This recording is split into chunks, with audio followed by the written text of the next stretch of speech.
In section 10.7, we're going to talk about how do you compare populations. And by that, I mean, given two sets of data, how do you compare them? By looking at their measures of center or their measures of variation. All right, so this is pretty much your only big concept for this section. So let me highlight this for you.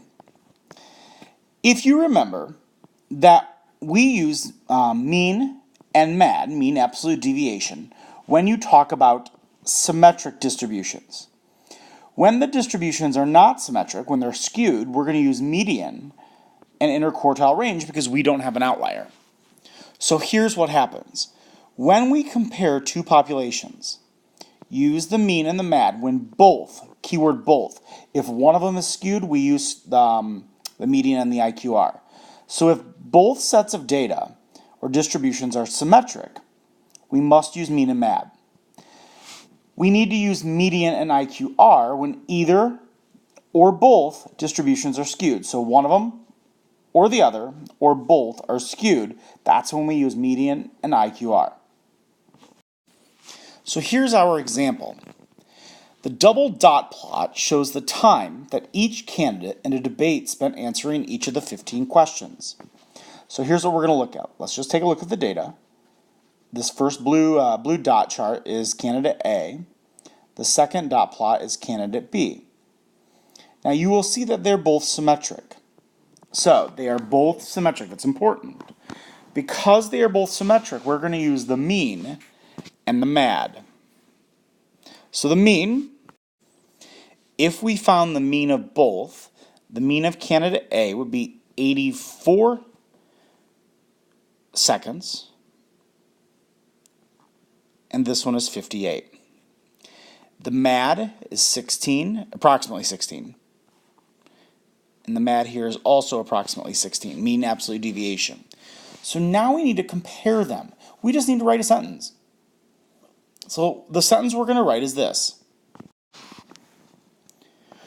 We're going to say that the variations are about the same. Then they are. The mean absolute deviation deviates about 16 seconds from the mean.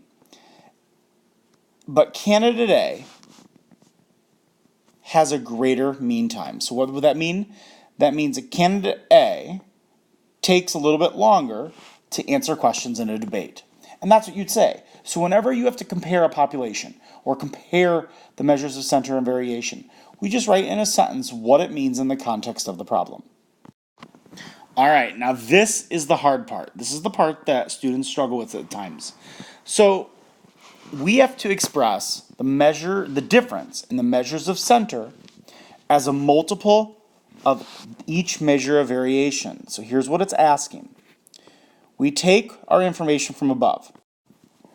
There is our information from above. So it says the difference in the measures of center. So step one, we subtract the measures of center. We always subtract the measures of center. So we take 84 minus 58, we get 26. You take that amount and divide it by each measure of variation. Now in this case, the measure of variation is the same. They're both 16. So we take 26 divided by 16. So you would say the difference in the means is about 1.6 times the MAD. The difference in the means is about 1.6 times the mean absolute deviation. Now, for the next problem, it's important to note that you might not have all the data in order to make comparisons. And we just make samples. We use samples to make comparisons. So here we go for this next one. You want to compare the costs of a speeding ticket in two states. So the box and whisker plot below, the double box and whisker plot, shows a random sample of 10 speeding tickets issued in two states. Compare the samples using measures of center and variation. Can you use this to make a valid comparison about the speeding tickets in two states? So step one. Step one is asking us we need to compare the measures of center and variation. So if we compare the measures of center and variation, we'll first look at this and go, this first box is skewed, so is the second one, and because it's skewed, we're going to use the median. Whoops, if it helps if I spelled that right. So the median and we're going to use IQR. So state A, state B. Well, the median of state A looks like it's 70. State B is 80. The IQR is 80 minus 60 is 20. And 100 minus 70 is 30. There we go. Now, we need to compare it. So here is what I would say the comparison would be. When I look at this, I see that the variation is greater in state B and the cost is higher. So you would say something like this. In state B, the median cost for the speeding ticket is more than state A. But in state B, it also varies more than state A. So that's what I would say. State B has a higher median cost of a speeding ticket and also varies more than state A. However, this is important to note. If we just look at 10 speeding tickets, is that a good representation of a sample? No. So you would say that the sample size is too small to really come to a good conclusion. All right, in part B, the double box and whisker plot shows the medians of 100 random samples of 10 speeding tickets for each state. Compare the variability of the sample medians to the variability in the sample costs in part A. So it's the same type of stuff, and you'll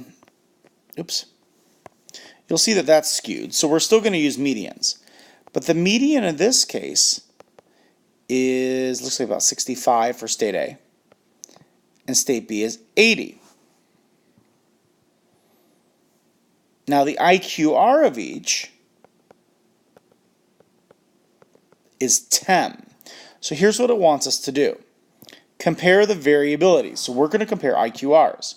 You would say here the sample medians vary much less than the sample costs. And that's from part A. So again, you would say the speeding tickets, if we just put it in terms of what we're talking about here, the speeding tickets vary much less from 100 random samples in part B than in part A. And that's good because we now have a better sample of 100 different tickets. And so it varies much less than the sample cost we got in part A. And why is that? Because we have a better random sample. And the last thing I would do, again, you're comparing. Let's just make one final statement. The final statement I would make here is if we're comparing the costs from state A and state B and their speeding tickets, you would say state B, speeding tickets generally cost more in state B than in state A. All right, in our last example, we are going to do a few more examples from example 1. In example 1, you had a problem in which you had to express the difference in the measures of center as a multiple of each measure of variation. And I will tell you, this is difficult. Students find this difficult. And once you get it, the math is easy, but it's just understanding what you're asked to find. This is a standard all on its own on your assessment. You have to be able to do this. So let's say you did all of your data, and this is what you got for example A and example B. In example A, you found the median of the population of whatever we're talking about in A here is 10, in B it's 15, and there's the IQRs of 4 and 6. You want to express the difference in the measures of center as a multiple of each measure of variation. So when it says a difference in the measures of center, you have to subtract the measures of center. So it would be 5. But then we have to divide by each measure of variation. So we have to take 5 divided by 4 and 5 divided by 6. Oops, that's not 6. So there, we would just simplify. 5/6 is the smaller number, so we would say 5/6 to 1 1/4. So your answer here, now you would write it out, and you would say the difference in the measures of center is 5/6 to 1/4 times each measure of variation. Let's do the next one. The difference in the measures of center, so we subtract 25 and 21, that gives us 4. And we divide it by each measure of variation. So in this case, we would have 4/8 and 4/4. Well, if we simplified that, we would get 1/2 to 1 times as big. So you would write a sentence and you would say, the difference in the measures of center is 1/2 to 1 times as big as each measure of variation.